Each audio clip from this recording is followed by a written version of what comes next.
For example, if you have a decision to make about what's the best thing to do, be honest with yourself. What do you really want to do?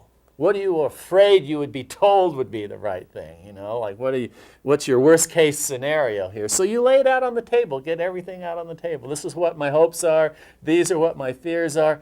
Oh, okay, now I'll go in what really is the best thing. So I think, just being upfront with yourself really helps a lot. I was reading a book called Think and Grow Rich by Napoleon Hill. One of the last chapters was about making connection with the collective unconscious. I found this quite fascinating. Napoleon Hill said he would sit when he had a question to wrestle with. He would sit in an imaginary board of directors environment, and at his table he would have Socrates and Plato and Abraham Lincoln and Teddy Roosevelt and Albert Einstein. You get a sense of this. And he would imagine posing that question to each, whatever his question was, to each of these advisors. I thought, what a fascinating idea. He actually imagined their response from their place in time and intelligence and reference point. And one way that I determine the opportunities and suggest that people do is what I call looking for the open door. That at any moment in our life, when we have a decision to make, I imagine those alternatives as different doors that we're facing. And I can sort of scan those with my intuitive sense, and I feel which door is open. Where is the open door? And then I know that's the one to follow. But you can't do that from a tense, tight state. An exercise I recommend for people is to look into the future, to see the possibilities.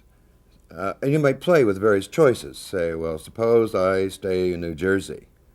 What will be happening in 5 years? And you look at a picture of the future of what happens. Well, suppose I move to the West Coast.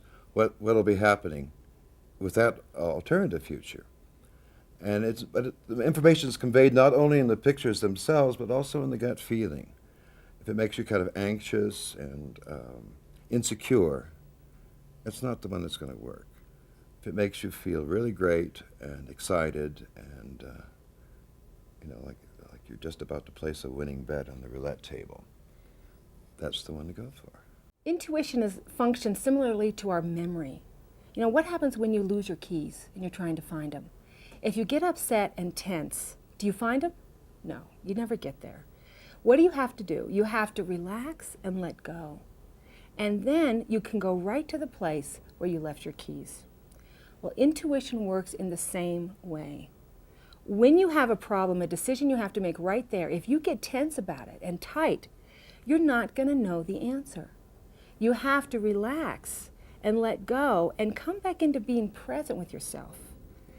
Then you can sense where the opportunity is in that moment. Isn't it interesting that our society works so hard to collapse each of us into a conformity to a norm? And genius is how we deviate from the norm.